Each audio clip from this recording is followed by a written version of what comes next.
குரங்கை பிடிக்க வேடன் ஒருவன் பொறி வைத்திருந்தான். அந்த குரங்கு பொறியில் செர்ரி பழங்கள் நிறைய இருந்தன. குரங்கிற்கு செர்ரி பழங்கள் என்றால் உயிர்.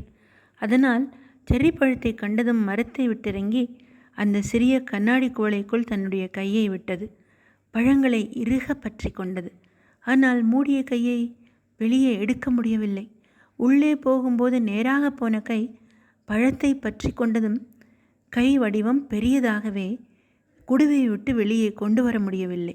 வேடன் வைத்த பொறியில் குரங்கு நன்றாக மாட்டிக்கொண்டது.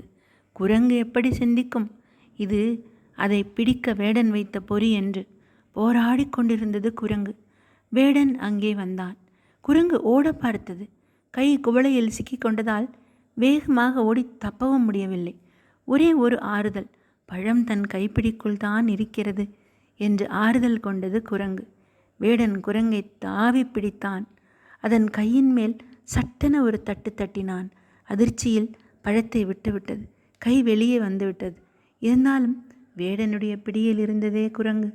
வேடனுக்கு தான் வைத்த கண்ணாடி குவளையும் கிடைத்தது, பழமும் கிடைத்தது, குரங்கும் கிடைத்தது. குரங்கின் சிந்தனை மனவழி சிந்தனை. கடைசியில் வரும் மரணமே வேடன்.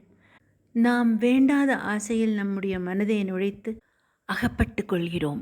அந்த ஆசையே நம் மூச்சிற்கு முற்றுப்புள்ளி வைக்கிறது. புத்தர் சொன்ன வாக்கு, ஆசையே அழிவிற்கு காரணம்.